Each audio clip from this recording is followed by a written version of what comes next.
thrill me. I'm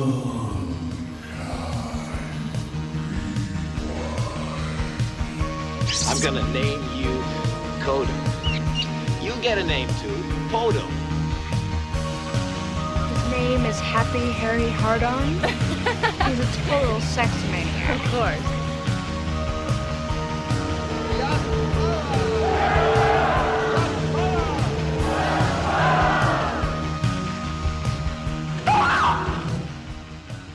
Welcome, everybody, to another Q's and Tease installment of the Unkind Rewind.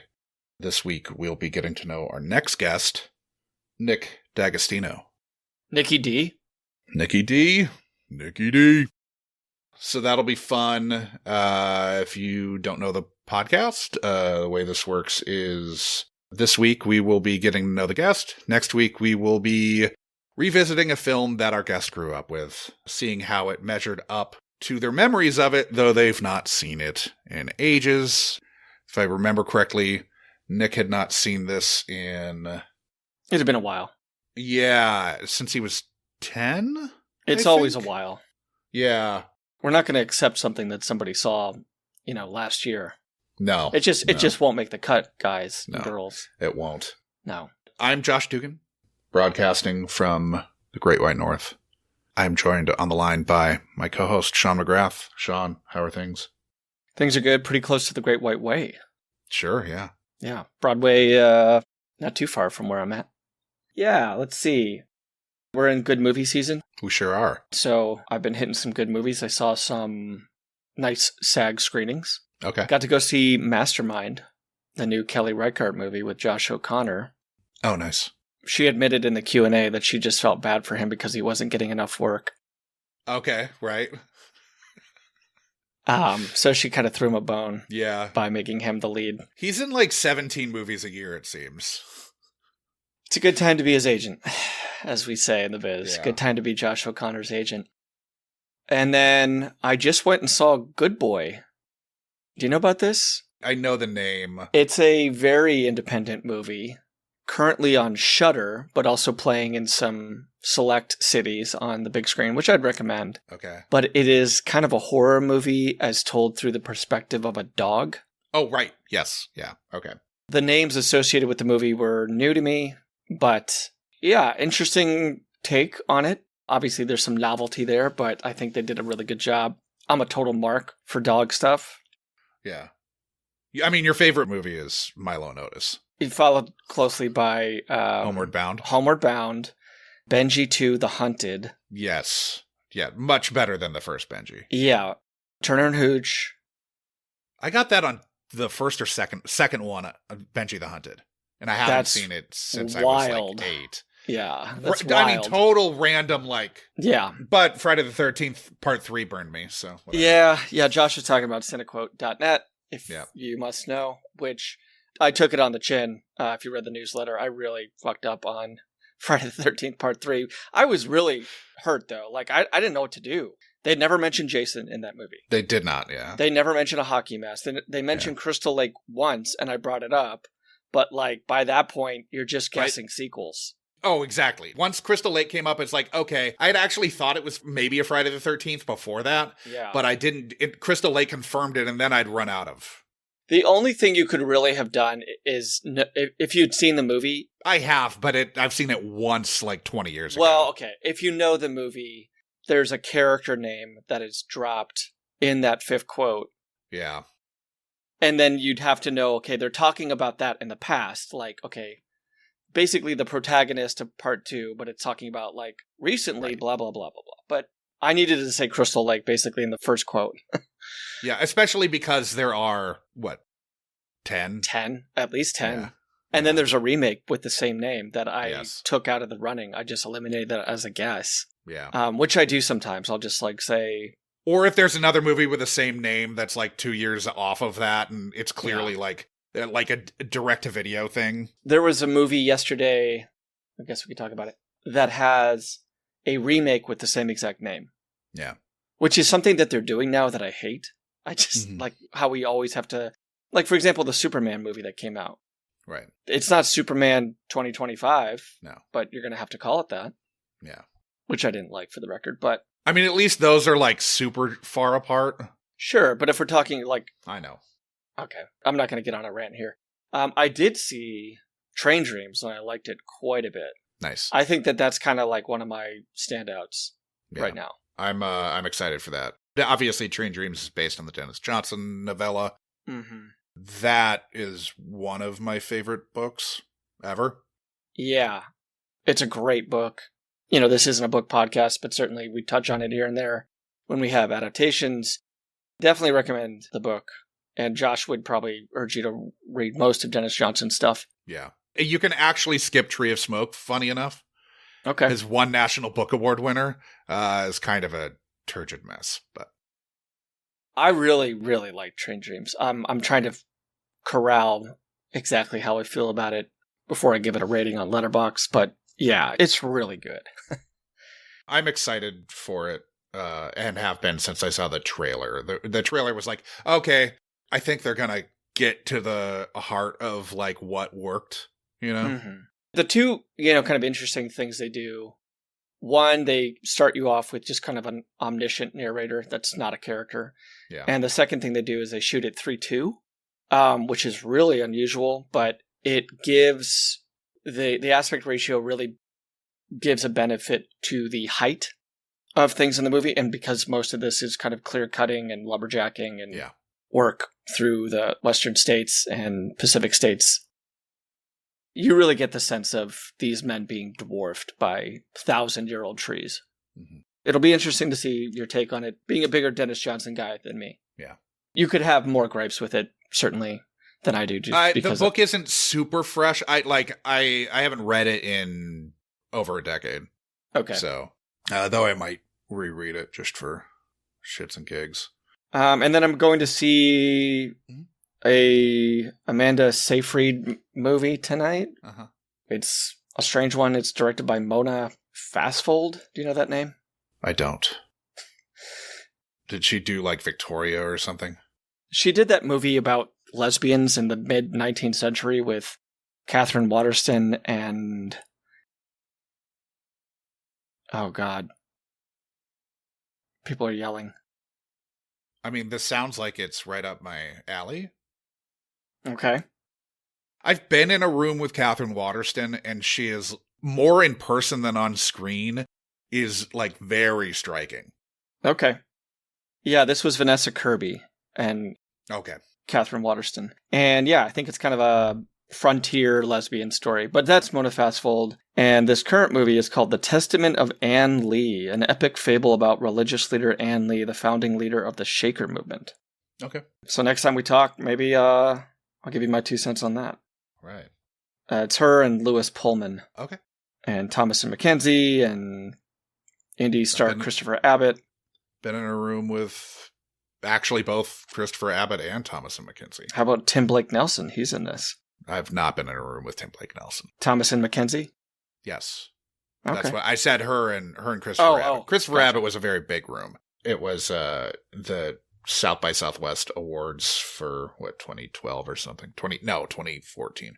Matthew Beard is who I would look like if you like AI'd my face to be perfect. Okay. Do you know Matthew Beard? No. Oh. No. Well, like on my best day in my 20s. Sure. Even on my best day, and then you had a great team of plastic surgeons, you could kind of get me close to Matthew Beard. Okay. He was one of the team in The Imitation Game. He was like part of the crew that was working with Benedict Cumberbatch to solve the enigma. I've mostly tried to block that movie out. But. Yeah, you're such a math stan that you're like, nope, that's not how it was. I mean, that was okay. It was better than The Theory of Everything, which was a fucking that was nightmare. A tough one. Yep. She's in Train Dreams, Felicity Jones, and does really well in that. Yeah. Oh, I was thinking that we'd probably drop in a couple of times in between seasons, maybe once a month or something, just to keep in the feed and follow up on. Because we're wrapping up season 3 here. Yeah. This is the last official Q's and Tease episode. Hopefully we leave everybody with a big cliffhanger.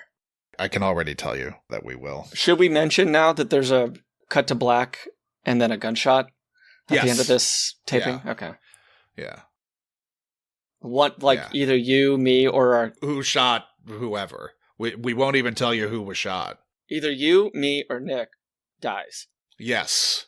And, I mean, this will garner the ratings that Dallas did. Yeah. I mean, Yeah. Imagine who's coming into season 4, like just bated breath. Oh my God. Oh, we both saw one battle after another. Oba. Yeah, we talked about that because I was going to see it, right? Last time we were talking. Yes. I am still unable to process it on first viewing. I went to it a second time on Monday. Wow, okay. That's a quick return. It like was 2 weeks? about a week and a half. About a week. Yeah. But I'd been thinking about it a lot, wanted to see it a second time. It was playing finally in 70 millimeter, so I made that happen. You ponied up? I did. It was a matinee. You know, there were like 10 of us in the theater at 11:30 on a Monday. What was the ticket cost for something like that? I think it was $17. I think it's plus 30 out here. Yeah. Well, you saw it in VistaVision. Yeah. Any issues with the print? It looked great. I mean, I had kind of a rough seat, but other than that, maybe one of the reasons I want to go back and kind of park myself dead center. But yeah, I mean, I don't really know how to kind of talk about that movie right now. I get that. I mean, I knew you hadn't reviewed it on Letterboxd yet. It's definitely a movie that I felt like I had to sit with for a long time. Mm-hmm. Like, I'm still watching stuff about it, still, like, taking in different, whether it's, like, with the big picture, the Sean Fennessy Ringer podcast, whether it's their stuff or panel stuff on YouTube. What of those have you thought has given you the most insight or compliment? I mean, I've definitely watched some, you know, just to take in extra stuff, some detractors talking about how the movie views black women and stuff like that. Mm-hmm. So, I've been trying to take in a broad spectrum of criticism and analysis. I think the Fennessy stuff, Fennessy and Amanda Dobbins, and who did they have on for that? I can't remember. We were trying to plug these other things, and Josh is screwing it up. Yeah. Well, they don't need my help. No. Okay. Yeah. We could use their help a little bit. Yeah, we could. But yeah, they did a couple episodes because they also had, was it Van on to criticize it? And now I can't remember. Why can't I remember who the hell they had on to kind of be a little more critical of it? It might have been Van Lathan. But I've been watching a lot of stuff about it. I did really, really fucking like it. Especially after Licorice Pizza, which I was pretty disappointed in. Agreed. I think you even like Licorice Pizza better than I did. Oh, I don't know about that. I mean, I definitely came out of Licorice Pizza wondering why. Yeah. I had no such questions following one battle after another. Alana Haim, by the way, is in Mastermind. Okay. Plays Josh O'Connor's wife. Nice. I really loved it. I feel like people should see it in the theater. See it while you can. Minneapolis didn't have a 70 millimeter showing for a few weeks. Okay. Keep your eyes peeled. The One Battle After Another website has the different formats you can see it in and see like where it's playing closest to you. Keep your eyes peeled for that, but I mean, that's a standard recommendation to try to see things in theaters, but this one might be a little bit extra nudgy. Yeah. This is, if you're seeing 3 movies in the theater in a year, this should be one of them. Yeah, my favorite movies, from, say, 2 years ago, 9 out of the 10 were ones that I saw in the theater, and I don't think that's a coincidence. I think it really does help the experience. And it does. Yeah, that's why distribution companies and, the kind of promotional aspects of films really encourage critics to come to the theater and not just, click this link to watch the movie. Yeah, exactly. Anyway, Podbiz? Sure, there's not a ton of it this week. Okay. Some of it's because I finished the edit like early Saturday morning, got a little bit of sleep, and then went to the rally. Did the drones capture your image? Probably, but I had a hat on. Oh yeah, nobody wears that hat. That's the problem. Well, it is a St. Paul hat at least. Okay, yeah. And I wore no other distinguishing clothing. Everything was logo free, and you had those frames on though, right? Those glasses. I also turned my phone was off. Okay. Yeah. All right. We'll see if you're listening to this podcast, because I guess that's a good indication that I made it at least one more. Yeah, day. We haven't been Guantanamo. That Josh was able to get it out. Yeah. So, yeah, I went straight into that. And then Sunday, the whole day was taken up with stuff. I was behind on social media shit, so I didn't get a lot of social media feedback. We got some stuff, though. Now, in I think it was the pre with Laura. Or, sorry, in the pre-interview with Laura Faye Smith for Black Widow, Sean Googled Nuns on the Run. And AI told him that Nuns on the Run was from 1986, which we both thought sounded wrong, but moved on. Nuns on the Run came out in 1990. What the hell? So the internet, as Cory Doctorow has famously said, has been enshittified. Ah, that's awful. Yeah. I mean, really weird that, like, you and I knew. Both knew more than AI. Yeah. We was like, that doesn't, whatever. That's not right. Yeah. We did move on when we probably shouldn't have, though. Yes. Yeah. We probably should have had an outside source, but it goes to show you that when it comes to John Henry versus the machine, you want Josh and I as your phone a friend. Yeah. Instead of AI Google. Yeah.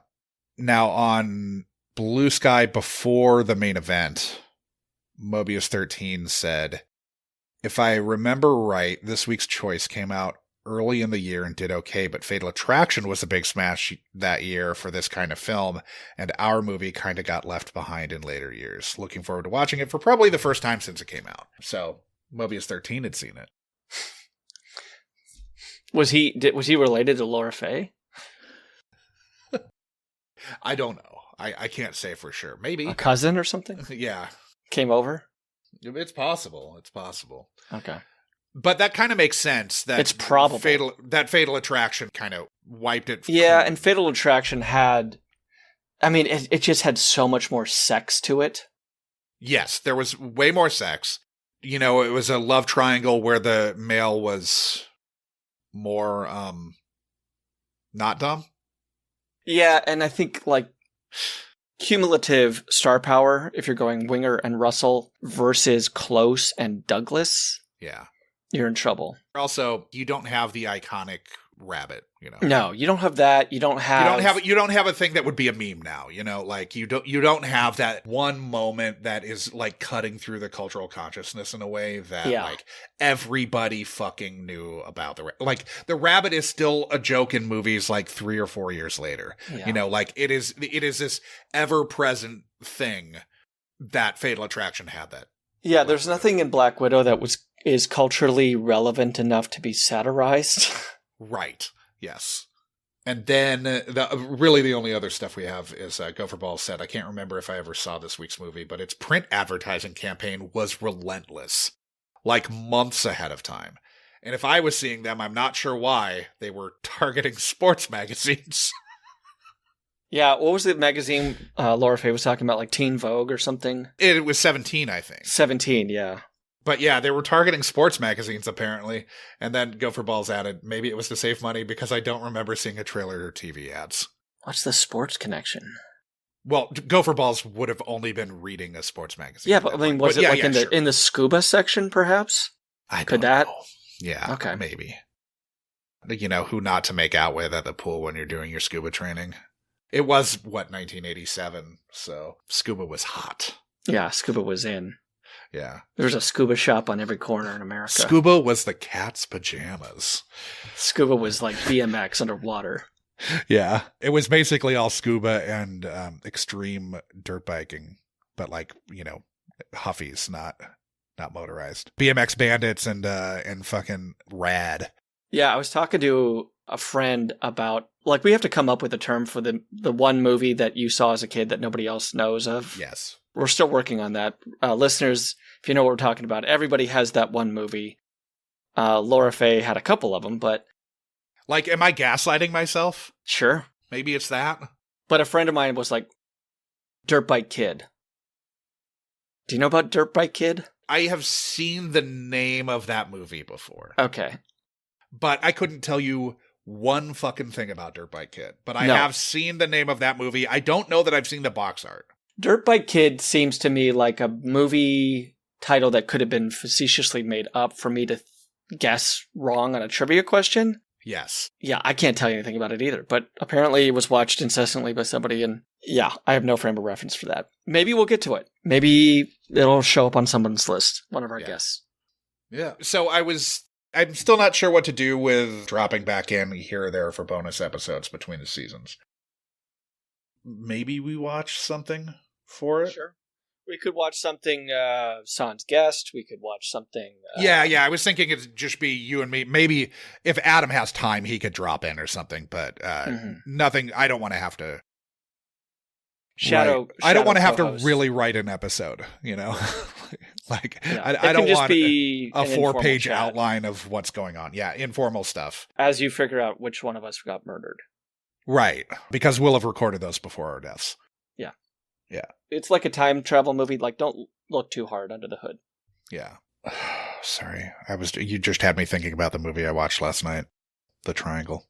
I did see Triangle. Melissa George. She had or continues to have a also niche. Young Michael Dorman. Oh, strange. He's the captain. I didn't remember that. He's the pilot of it's him and Liam Hemsworth are there two. Like hooded bad guys in this, or what's the? There's one. Okay. I don't want to get into. Okay. Yeah. Yeah, that's a strange thing. It goes along with your maxim of I'll watch just about anything. Oh yeah, 100%. But that had Michael Dorman in it. Excuse me, sorry. Yeah. It's not inherently great because it has Michael Dorman in it. He's done some trash. Yeah. Well, Melissa George is a strange leading lady. She's like B-movie. I don't know what her proxy would be. Well, she's coming off of Alias at this point. I don't think she had done that show The Hunted yet. She's British, right? Yeah. That was 2 seasons of pretty good, like back when Cinemax was doing those action shows. Mm-hmm. Like The Hunted and... Excuse me, she's Australian-American. Okay. You might remember her from the kind of co-lead in 30 Days of Night with local Minnesotan Josh Hartnett. But yeah, not a lot of her movies are big. Yeah, they're all kind of like small. She was in like one of those like vacation destination horror movies, right? Like The Descent or something? Probably. She kind of has her toe in a little bit of horror. Yeah. She has a small role in Mulholland Drive. I don't remember that at all, but I haven't seen that movie since it was in the theaters. I think the Descent movie you're thinking of is Turistas. Yes, it is. It's 100% that. Yeah. But she was main role in Alias Season 3 and a guest star in Season 4. Yeah. Season 3 is still good? Yes. Okay. Yeah, it had not jumped the shark yet. And then she's the first season's the one that works the best. Yeah. Because first season, they hadn't fucked with the format yet. And first half of Season 2 is just like top tier television. Yeah. So much fun. And then they basically do that Super Bowl reboot in the middle of Season 2, and it's just like, oh, fuck. Yeah. You guys screwed the pooch here. You shouldn't have listened to the network. Network should have just let you be what you were. But whatever. Yeah, so Nick D'Agostino. We know Nick through our former guest, Stuart Parker. They worked on a micro-budget feature together that I have here. I've had it in a tab, and I need to watch it. Justice, the movie. I was going to try to watch it before we recorded, but we had to record a day earlier than I wanted What's that link so people can watch it? They can't. Oh, that's right. Okay, but it's coming out, right? Yeah, this is the one that's coming out. Nick does have some stuff on his YouTube channel. Copy that. This one is still going through like festival submission process. But yeah, he'll, in the episode and in the episode notes, Nick's YouTube channel will be listed there. But yeah. Everybody's seen this. Everybody's seen his movie. I'd be shocked. And this one, unlike some of the ones this season, is available to most people who have one of the main like 3 or 4. To be fair, resourceful people can find almost every movie that we've done on sketchy Russian websites. You know, and if you have a way to play physical media, the library has nothing but this. Yeah, the library, all of the movies that we've done are at the library. But this one is very easy to find. Yeah. You don't have to fall over too many streaming sites to land on this one. No. This one, and you'll know which one it's on. It's very obvious which streaming site this movie is on. Yeah. Yeah, this one, if you are an audience member who somehow did not see this movie, reach out. We want to know how that happened. Yeah, what's the series of unfortunate events that led you to... I mean, maybe you were just... Because the source material that this is adapted from is fucking evergreen. I would assume, and I'm going to speak for Josh here, we would assume that you had some type of room situation where you were just kind of kept in an isolated or maybe prison. blast from the past, but sure, something of that vein. You definitely lived kind of subterranean with no media. Yes. For whatever reason. Maybe against your will. But yes, without any further ado, Nick D'Agostino. More Unkind Rewind right after these messages.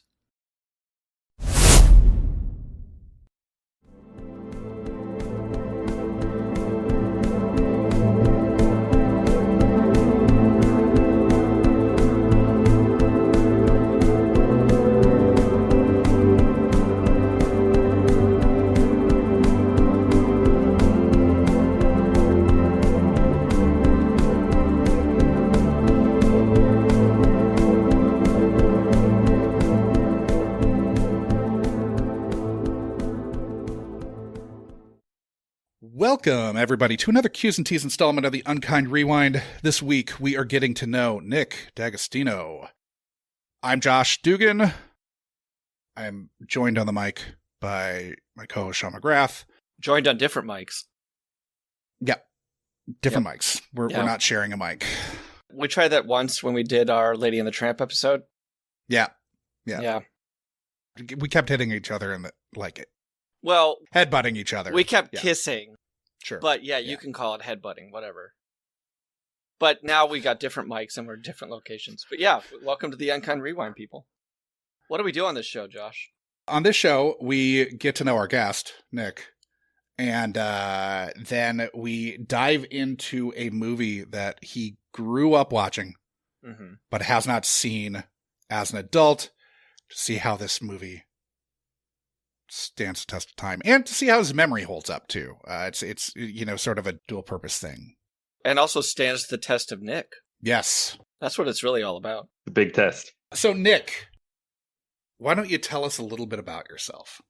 Oh my gosh, great! I feel like I'm at a networking event. Well, I'm Nick. I lived in Austin for like 10 years. Just moved to New York. I've been doing like movie stuff, super micro budget for like maybe 8 years. In Austin with some buddies, and we made like 4 features of varying degrees of plot and characters and all sorts of good stuff. But I'm just a regular guy, just a regular guy who's excited to be here on a podcast. Yeah, just normal men. Normal men. The way that Nick described those movies, very secretly, kind of, the way that you were describing them, it sounded like you make snuff films. So, let's get that out of the way. You don't make snuff films. No, not yet. But for the right offer.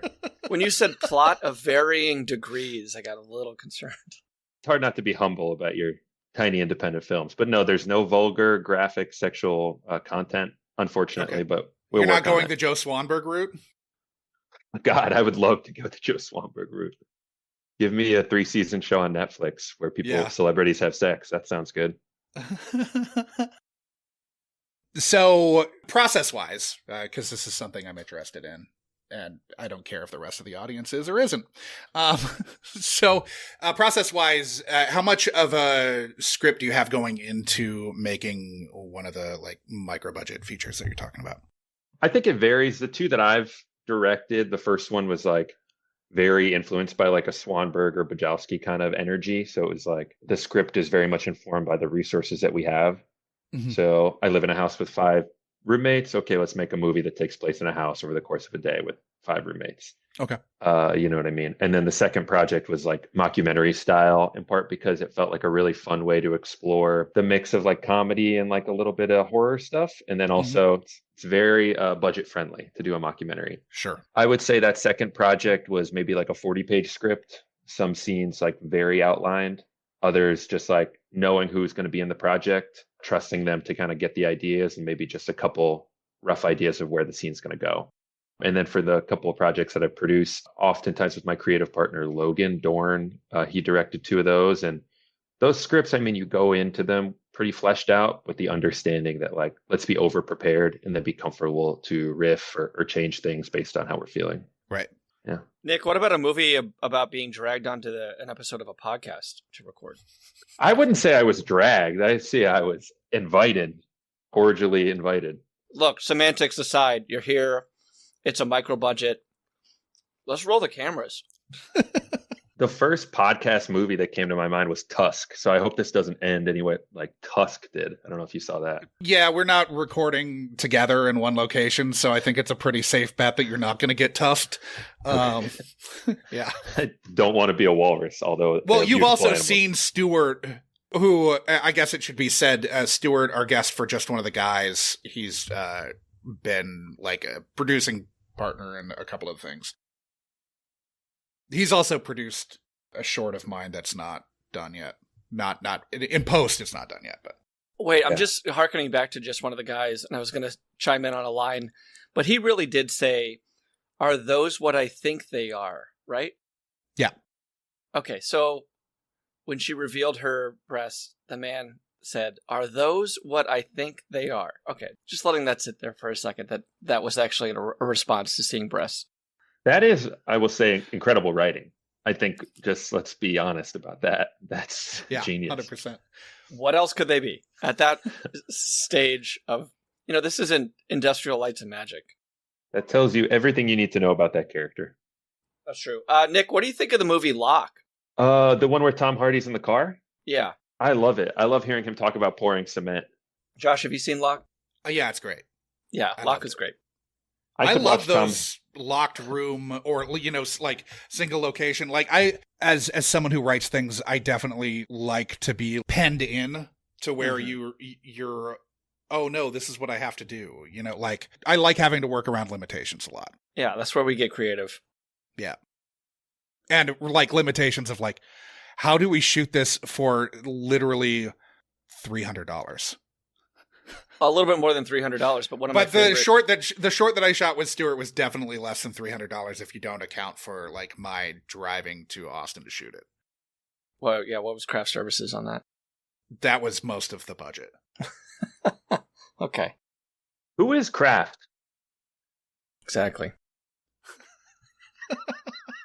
Does he own the Patriots? He does. Wasn't he the first one to provide snacks? He also frequents massage parlors, I believe. He set up a 6-foot folding table with goldfish and fruit roll-ups and lukewarm coffee, and the rest is history. And almost always peanut M&Ms. We had breakfast tacos. We actually had food. But I meant no offense. That was the only thing that whatever. I wrote the thing to like very specifically be able to shoot in one location with like nothing. But we're not talking about me. We're talking about you. No, this is not an intervention for Josh yet. So you've got a new feature that is in the can, correct?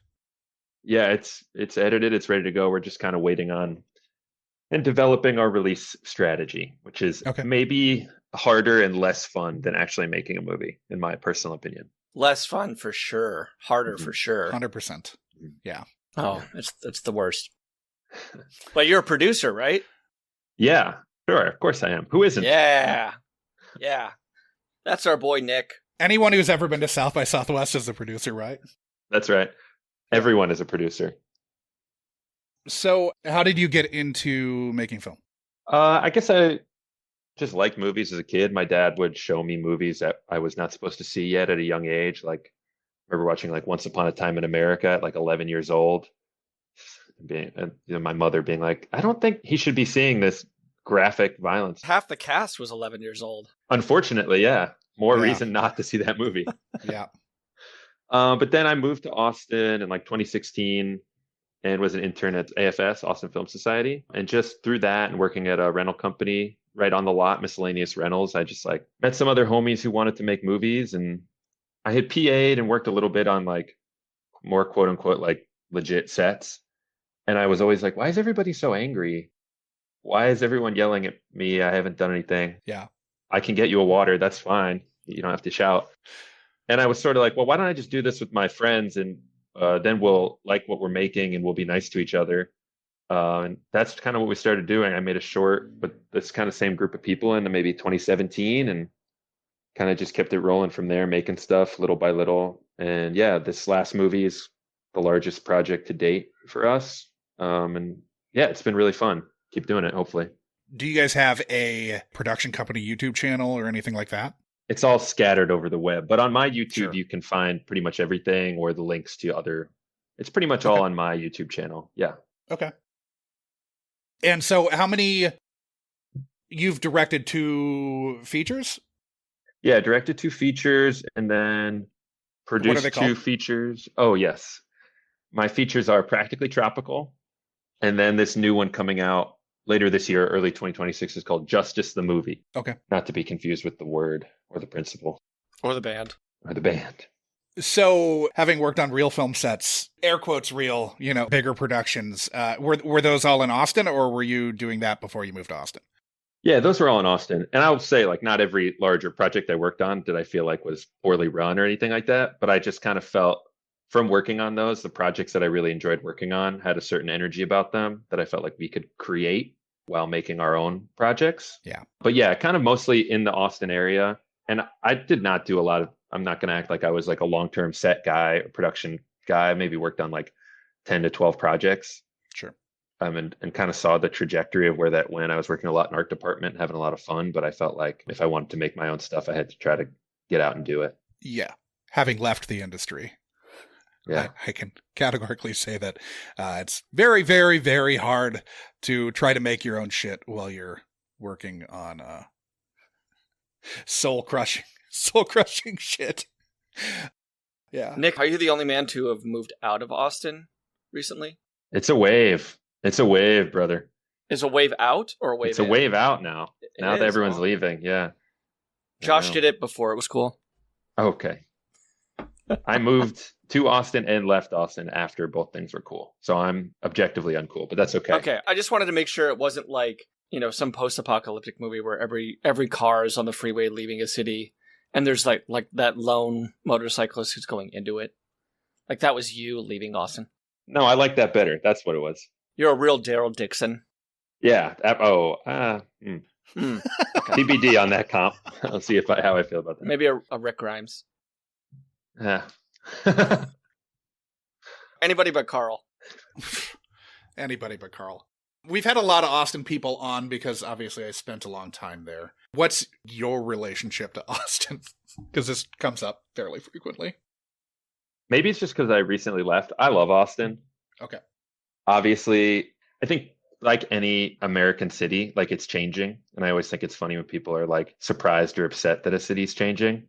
Sort of like, yeah, it's what happens over a lot of time anywhere. I really loved it. I feel like it's a great place, particularly to like get your feet wet in creative stuff because it's really non-judgmental. I think making my first short, we were just shooting on the street and a guy walked out of the house we were shooting in front of and we thought he was going to give us shit or whatever.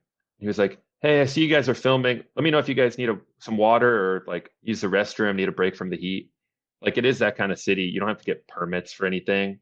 And if you do, they're free. And just everybody's kind of working on something on their own time. So it's a good place to kind of connect with other creative people, I felt like. Right on. I feel like I can empathize a little bit having been in Portland, Oregon, 20 years ago. But yeah. You moved like 7 years ago. I moved 9 years ago. Shit, really?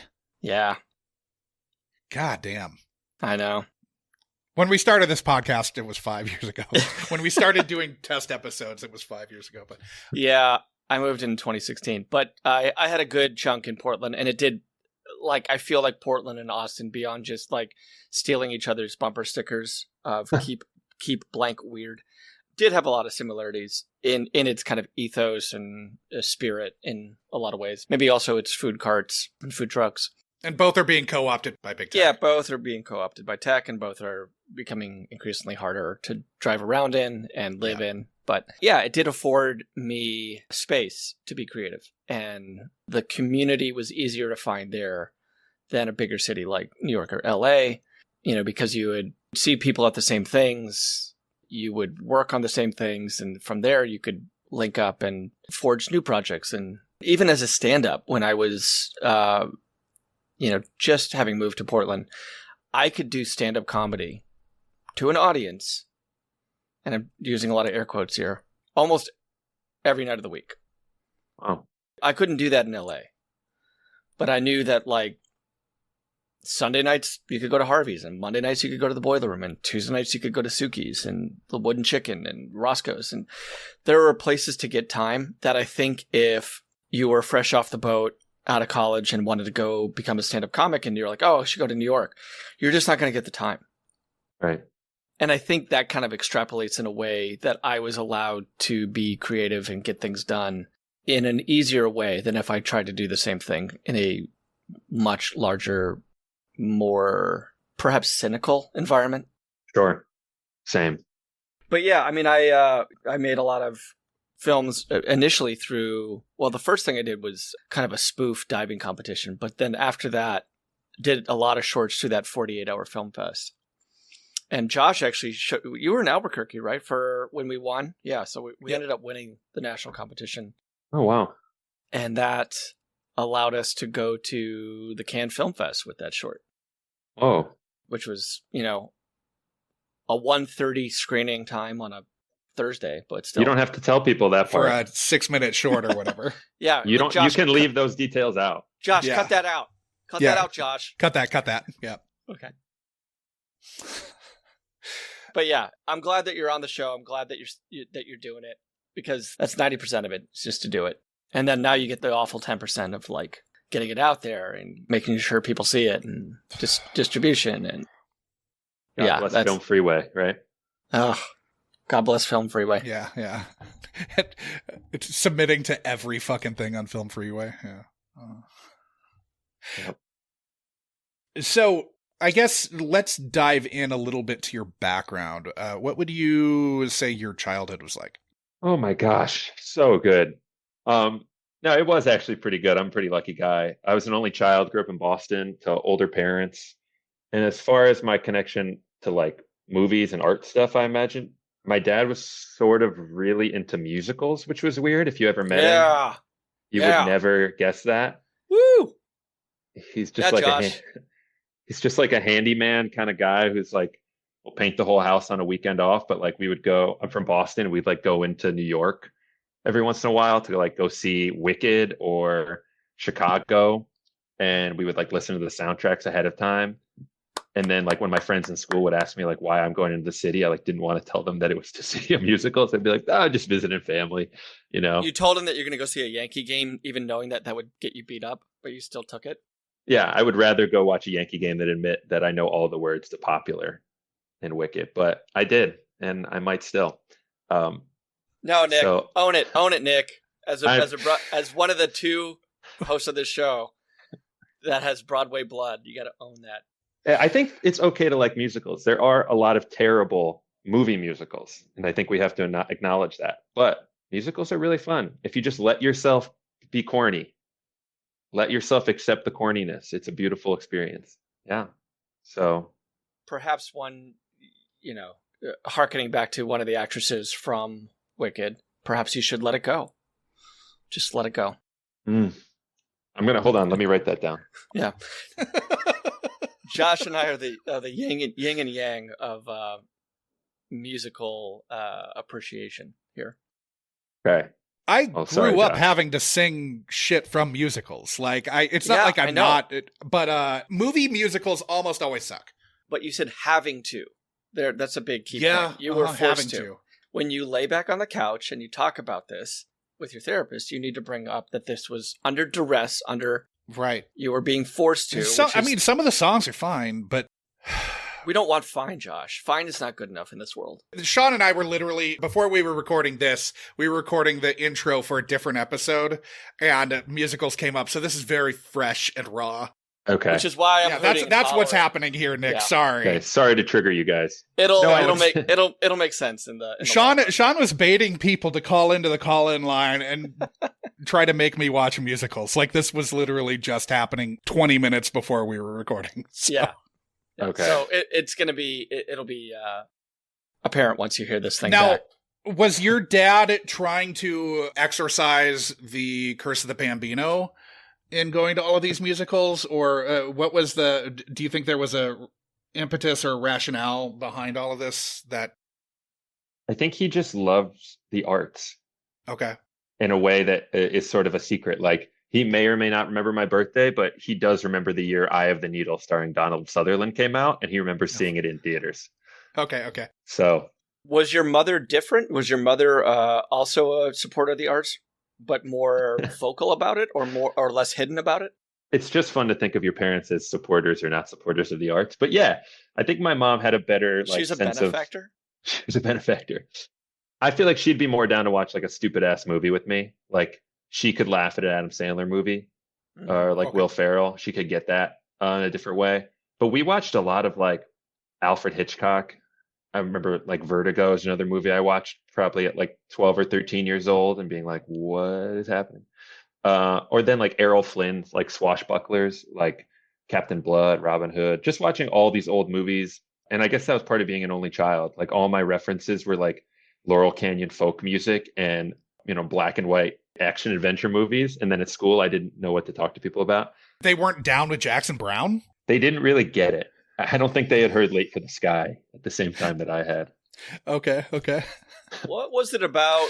Did your parents think of movies for you as a surrogate sibling or babysitter in any way? No, I don't think so. Like something for Nick to spend his time with? No, I will say probably as much as they tried to, at least specifically my dad tried to culture me. Like the movie I've probably seen most is like Robin Hood, the animated film, or Lion King, which I like every family vacation I was like forced everyone to watch over and over and over and over. So like the Disney VHSs, I still have those. That was my bread and butter. That was the Bible. Okay. All those movies. Do you have the clamshells? Oh yeah. Yeah. Oh, 100%. There's Love those. some tough corners on those. They make you work for it. Those will cut a bitch. You got to earn it. You got to earn Hunchback of Notre Dame. It's like if you're into oysters, it's like it takes some work. That's right. And if you're trying to categorize your films like on a shelf, they're such a pain in the ass because they're not the same size. Yeah. As like a, sort of, I'm certainly on, if there's a spectrum of OCD, I'm on it. And that was always such a fucking irritant to me when the casing of a DVD or CD or record didn't match up and you couldn't like. So do you struggle categorizing your DVDs and Blu-rays together? Is that hard? Yes, they're separate entirely. Okay. Oh, good. Yeah. Okay. Whew. That's a relief. I mean, I hate the blue on the Blu-ray too, but like that's separate. That's a whole nother thing. So did you think that it was like, we need to edify this kid from Boston who might be, surrounded at school by Cretans or Philistines that are more sports centric? Was there something that you think was intentional about making you well-rounded or a... No. Okay. I think they wanted to show me the stuff that they loved. Gotcha. And they were from a different time. So those things were different. But they just really wanted me to be in on the shit that they loved. Like, that was it. There was nothing that was like, okay, we don't really like this, but we think Nick should go see a Bruins game. Or... No, I will say it's reminding me of that Portlandia sketch where the parents are talking about like they have to get their kids to listen to cool music when they're in pre-K. You know what I mean? No, I would just say like my parents just were like, this shit is sick. We always love this, so you should check it out because you'll probably think it's sick too. And I got to say, yeah, they mostly had really good taste. So I got lucky for sure. Were they like Bostonians themselves or? No, so they don't.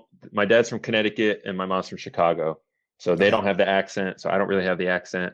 Sure. That's what I think. Some people tell me I do. I think they're just You fishing. don't. But yeah. The true test would be if we get Nick drunk. Yeah. Yeah. That might be different. But What time is sober, it? I do not have the accent. Okay. It's not quite 5:00. Yeah. So there were many different Bostons. What Boston did you grow up in? I grew up in a neighborhood called Jamaica Plain. Okay. Which is, it's a nice neighborhood. It's right near like a lot of the green space in the city.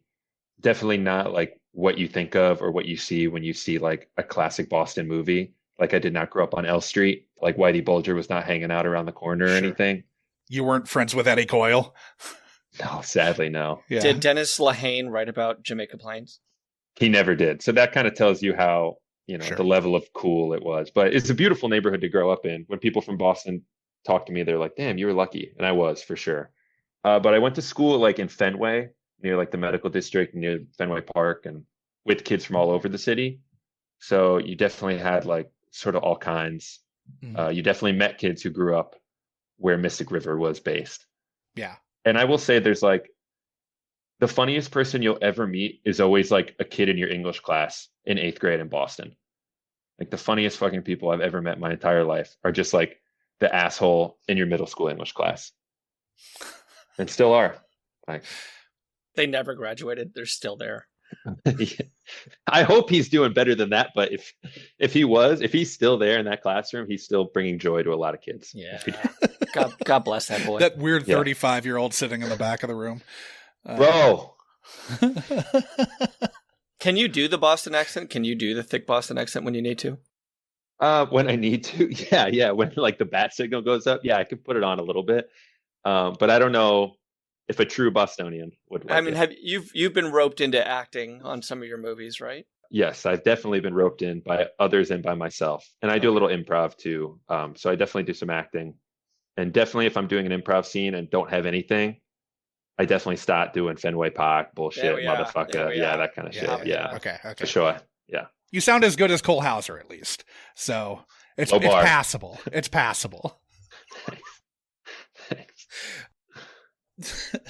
Sorry. I wouldn't balk at that, and I tend to get really bothered by bad accents. So I would buy it hook, line, and sinker. Yeah, 100%. I have a really good ear for that. Try watching like Colin Farrell in The Rookie or whatever that movie he did with Pacino. It is rough for him to get through an American accent. Was it SWAT? A SWAT. Thank you. Yeah, SWAT. Yeah, The Rookie is with Charlie Sheen. Right. Just let Colin Farrell be Irish. I feel like everything would be so much better. It's okay if he's on a SWAT team and he's an Irish guy. It's easier. I also think let Martin McDonagh be Irish as well, because I tend to not like his American stuff as much as when he sets everything in Ireland. Let the Irish be Irish. Thank you. Finally someone says it. Even a D'Agostino. Hey, my mother's Irish. Okay. Well, you are from Boston. I'm half and half. And she's Chicago, right? She's Chicago Irish. Mm-hmm. So she's like backdraft Irish. Watch yourself. No, that's a good, that like in backdraft, everyone is Irish. Everyone has these put upon Chicago accents. I mean, even the black guys in backdraft are Irish. Troy O'Leary was in Backdraft. I guess I got to watch Backdraft. No, you don't.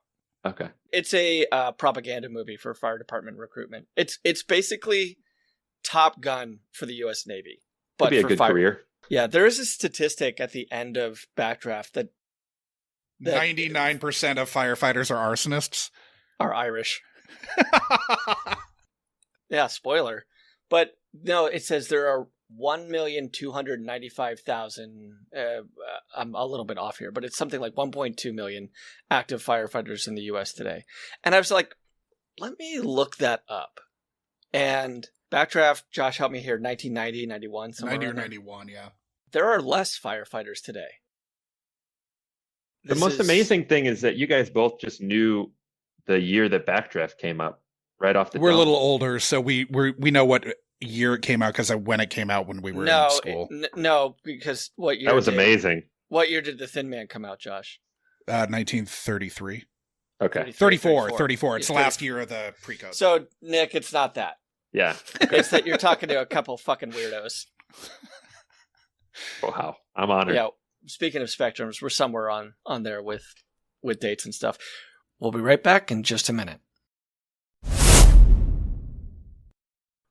Josh and I went through once year for year with the Academy Awards. This is at Rio Rita. The old Rio Rita, the first Rio Rita. This was the one on 6th Street. The second one was obviously at 12th and Chacon. But So we sat there for an hour or so and subjected my friend Katie to verifying as we went from 29 on to present day to come up with every Best Picture winner, and the only one we couldn't come up with was fucking Return of the King. Oh, really? Oh, wow. That fucked us? That was the only one we didn't. We were like, no fucking idea. We had both 03. memory hold that Return of the King won Best Picture. Wow. It won like 11 Oscars. That's the only one I remember because I loved that movie so much. I was so invested. It's like, I need this to win everything. It's good, but it was kind of a cumulative award. Right. Certainly. Also. But hey, when you're like 10 years old, yeah, you'll take it. Yeah. Yeah, we're a little older, so. Unfortunately, we're not going to get to watch Lord of the Rings this time around. That's okay. No. So, looking over your list, I'll list them off right now. Obviously, you already mentioned Robin Hood, the animated Robin Hood. Then you've got Airplane, Adventureland, Hamlet 2, Balto, Forgetting Sarah Marshall, Fox and the Hound, Mr. Deeds, and Billy Madison. I'm sorry it's not a cooler list. It's fine. I mean, maybe you've just been watching Forgetting Sarah Marshall is... And honestly, I love Hamlet too, also. It's a perfect film, I think. I really love it. Nick, do you know about the Willem Dafoe movie Togo? I do know about it because I know there's a lot of Togo erasure in the Balto narrative. And really, Togo's the guy that did all the work.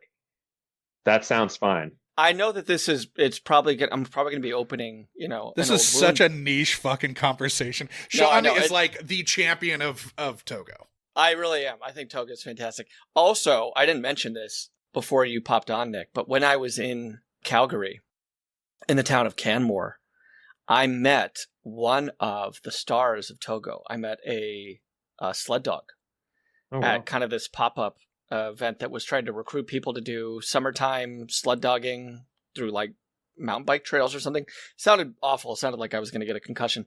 But they had a sled dog there, a husky. And so regardless of if there's a dog around, I'd ask the person there, have you seen Togo? Because I ask that question 4 times a day. And the woman working the event said, yeah, actually that dog was in it. And I lost my mind. It was better than meeting Willem Dafoe. But I appreciate that you know of the Balto Togo battle. And I think you need to do, I think you need to risk your childhood a little bit and watch Togo, regardless of if we pick Balto or not. I'm totally open to that. I think there should be no binary when it comes to celebrating sled dogs. All sled dogs should be celebrated. There should be a movie for every dog that was on that team. They're all incredible to me. They're all winners. Well said. I can't top that. But anyway, back to the list. If you were to guess, what movie do you think we chose from your list? Probably not one of the ones you just said out like you repeated again. Balto. Probably not Balto. Gosh, maybe Adventureland? No, we actually went with, it was funny when you started talking about it unprompted. We went with Robin Hood. You did? Oh, great. Yeah. Hell yeah. So, memory can be a tricky thing. Having not rewatched Robin Hood in ages, can you briefly describe what you remember the basic plot of the movie being? Oh my God, I'd be honored. So there's a fox who's like the coolest guy in town. He lives in the forest with his big bear friend. And they just kind of bop around, stealing from the lion, who's the prince who sucks his thumb.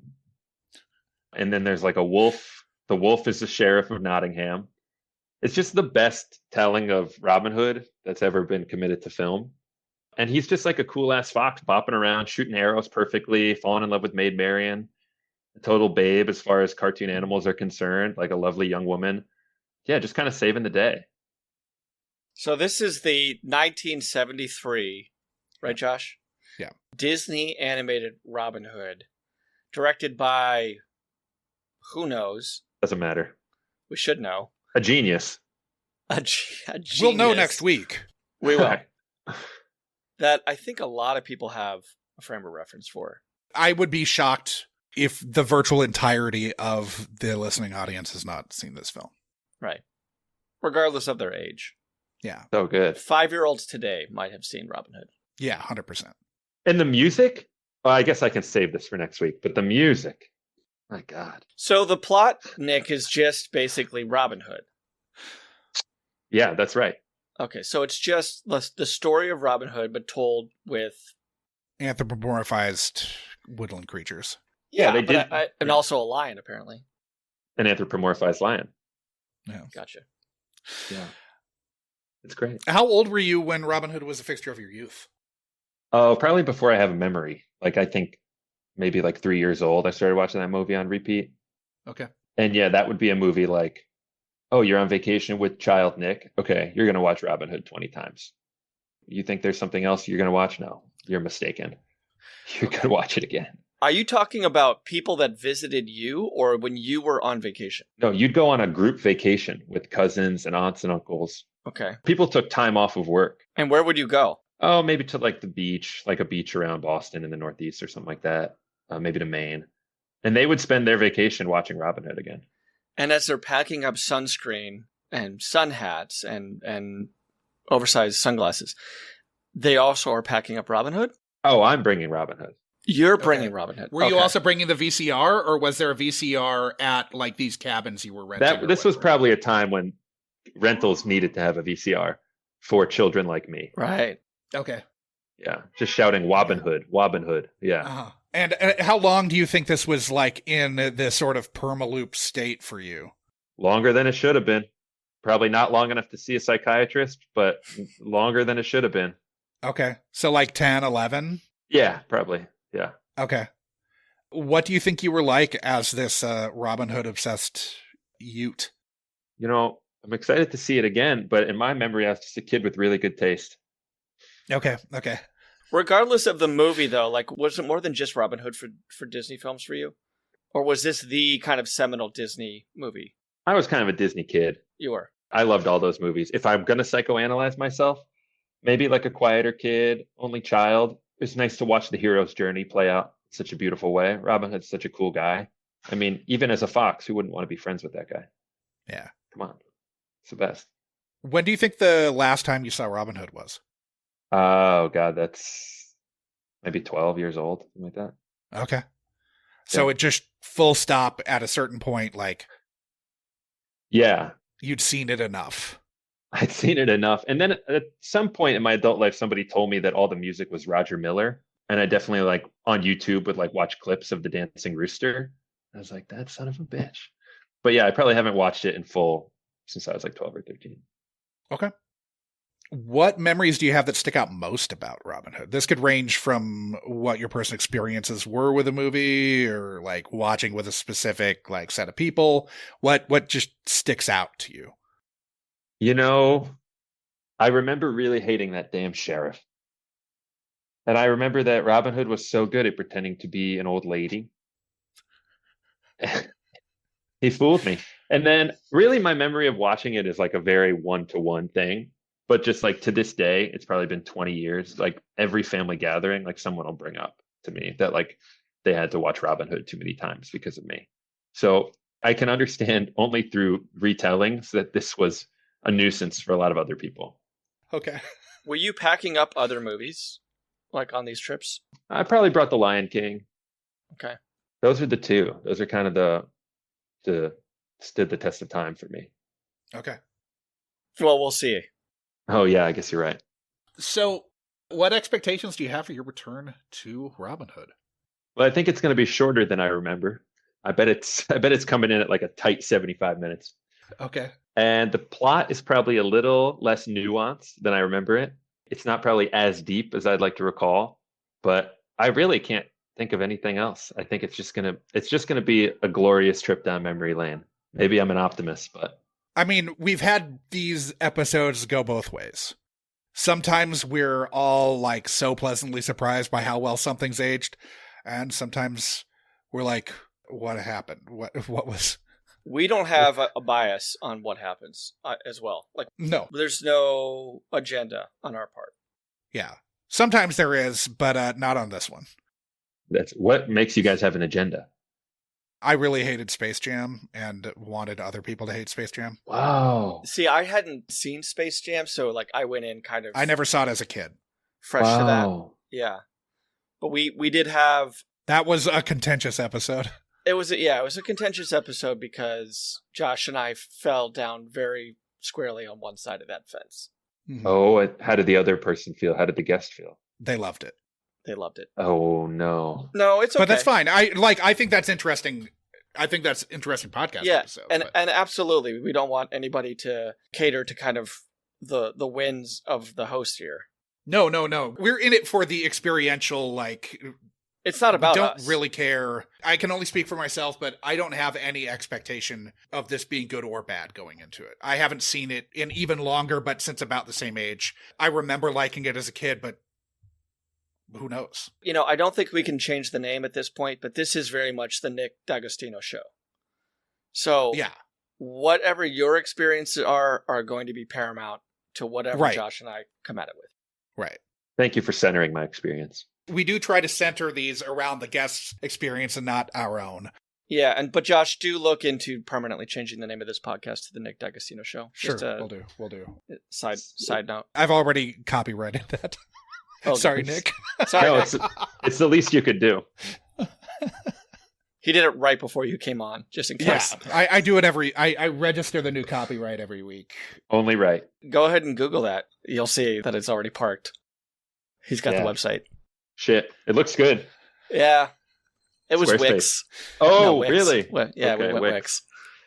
What a great name for a website. Doesn't mean anything. Yeah. It's like they're naming a new medication. Yeah, they just threw darts at a board with letters. Just a 7-letter randomizer. Yeah. Wix. Oh. So, you do think you're going to like this? Yes, deeply. Okay. Yeah. Hold on.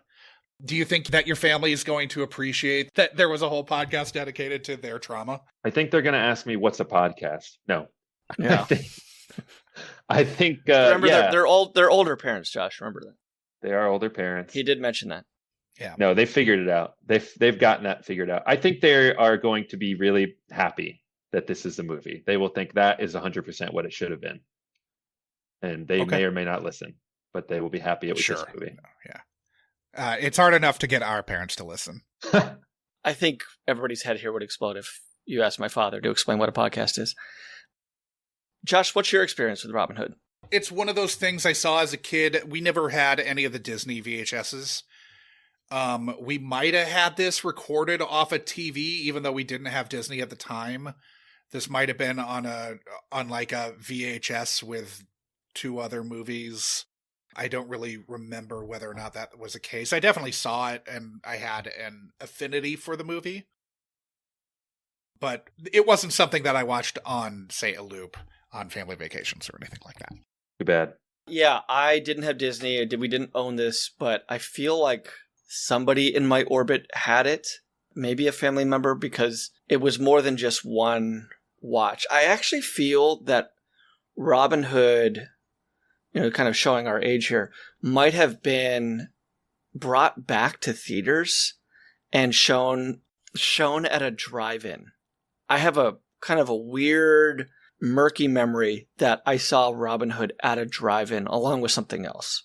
Back by popular demand. Perhaps, yeah. Especially because Disney was in such dire straits through basically the entirety of the 80s, where there weren't, between what was Robin Hood and then Little Mermaid, there was almost nothing released by Disney that was animated.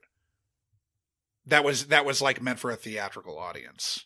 You had Don Bluth taking a big cut out of Disney, and they really poured a lot into the live action world. Disney routed kind of all weapons towards building this Sunday night movies and made for TV movies, the Disney Hour. Wonderful World of Disney, yeah. Yeah. And Look the at Disney the Irish. Channel.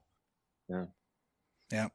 But yeah, I have a good kind of core memory associated with this. I don't quite know why. I mean, I like the story. I think everybody's familiar with the story of Robin Hood. I think that my initial reaction to Have You Seen Robin Hood would probably still be the Kevin Costner Prince of Thieves one. But this is certainly secondary. This is certainly would come up before the Ridley Scott Robin Hood. Before the Ridley Scott Robin Hood, or the one. What was the one after that? With who knows? Was it Charlie? The guy from. Oh, was it Taron Egerton? Was it Taron Egerton? Robin Hood? Oh no, he might have been. I thought it might have been the guy from Charlie Hunman or something. Yeah, but it was Taron Egerton. Jesus Christ. Okay. Well, Jamie Foxx was Little John. Jamie Dornan was in it. Jamie Foxx was Little John? Yeah. Wow. Wow. That was Okay. directed by right. Otto Bathurst. When is that from? 2018.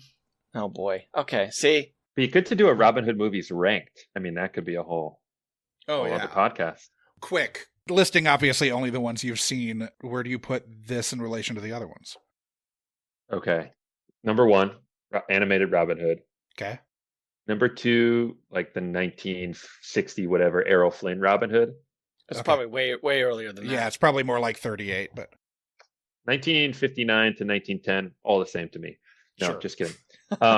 That one has a couple really good fight sequences. And then Prince of Thieves. And then I think I saw like 30 minutes of the Russell Crowe one and thought that was enough. So we'll rank that next. And then I feel grateful to say I haven't yet seen a Taron Egerton Robin Hood movie made in 2019. So that will come last. yeah. Is there another one, Josh? Yeah, gotta be. there's Men in Tights. Well, there's also. Men in Tights, way higher up. Okay. Sorry. okay. Men in Tights is like Is that above Costner? definitely. Okay. Costner, I think the best part about that movie is Alan Rickman, which Probably Not Kevin Costner's butt.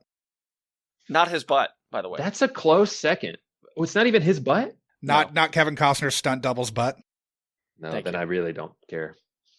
It just lost interest. Sorry, his butt double, not stunt. His butt double. Not It was- not Kevin Costner's butt double's butt.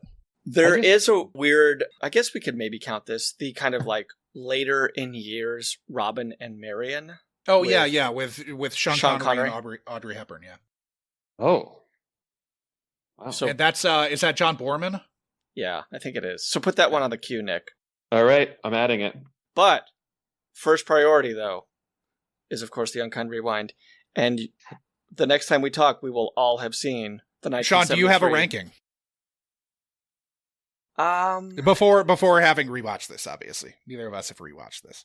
Yeah, I think so. We're ranking as like what's the best Robin movie? Hood movies, as to what you think are the best right now, not having rewatched all of them. I will say it's tough because none of them are that good. I think that this is probably. I mean, oh God, it's been a really long time for me watching Prince of Thieves. Same. I think Alan Rickman is going to hold up really, really well in that. Yeah, I think it's kind of a 1A, 1B thing with the animated and with Prince of Thieves. Okay.